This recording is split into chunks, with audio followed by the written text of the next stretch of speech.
guys, so up until this point we've been learning how to do operations with integers, so positive and negative whole numbers, or as I like to call them, nice numbers. But we know out in the real world numbers are not always going to be nice whole numbers. Sometimes we'll be working with decimals, as you see here. So what we're going to be doing today is combining what we know about adding positive and negative numbers with what we already know about adding and subtracting decimals. So at the top of your notes, you'll see there's a set of rules for adding and subtracting decimals. And really the main idea here is to make sure you line up the decimal point, okay? We're gonna combine those rules with what we already have learned this year with adding and subtracting integers, or positive and negative numbers.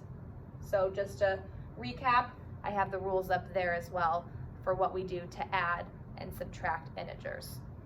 So we're going to combine those two sets of rules so that we can solve problems like this involving adding and subtracting positive and negative decimals.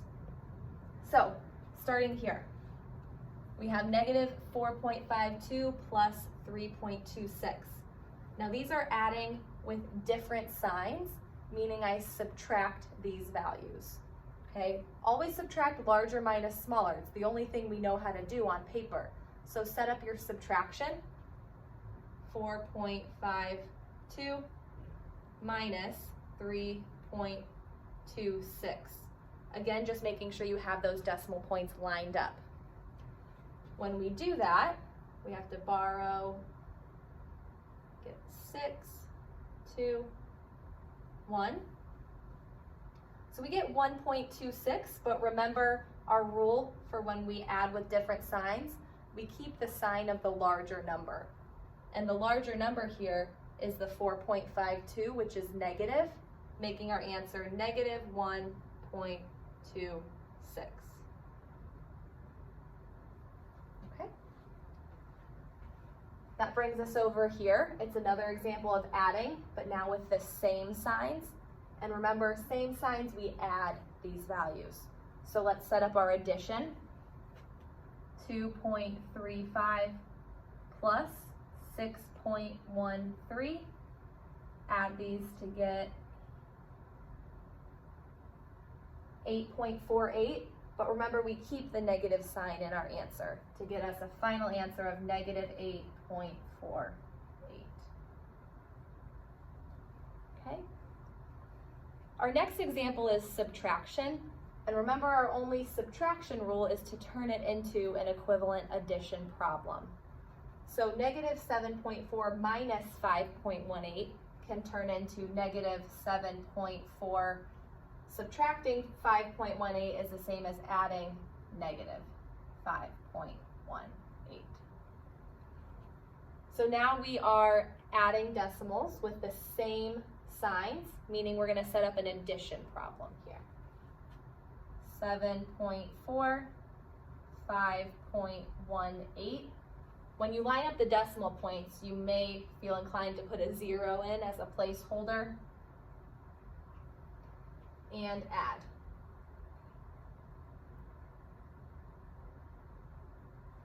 When you add, you get 12.58, but remember both signs were negative, making our answer negative 12.58.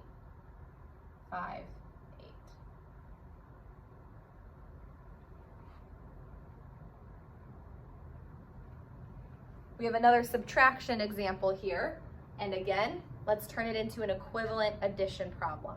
So instead of subtracting negative 3.27, remember, really you could just make this an addition sign. That's my shortcut that I like to do.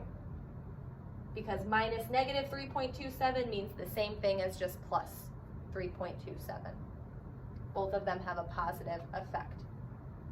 So now we are adding with different signs, meaning I subtract these values. 8.6 minus 3.27 is what I'm going to set up.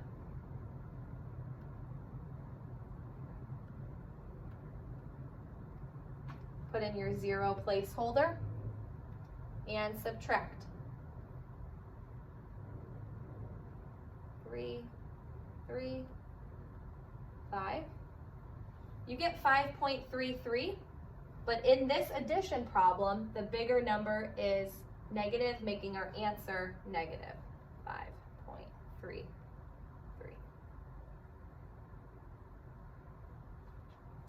And then our last problem is a word problem.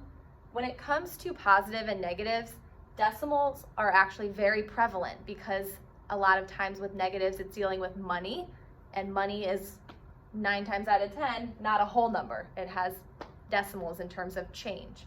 So this problem says you have 75 cents in your lunch account, and then you buy lunch for $2.55. How much will be in your account after you do that? So set up an addition or a subtraction problem. I could represent that one of two ways. 75 cents is 0.75. Buying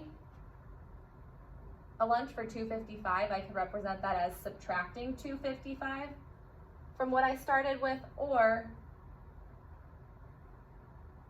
adding negative $2.55. Both of those represent starting with 75 cents and spending $2.55. Let's look at the addition problem because that's what we have the rules for. These are different signs, so we'll set up our subtraction problem. Again, set it up bigger minus smaller number, $2.55 minus 0.75 or 75 cents. And we get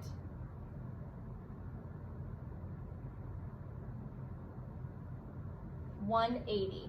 But remember, back here, our bigger number is negative, meaning our answer is negative $1.80.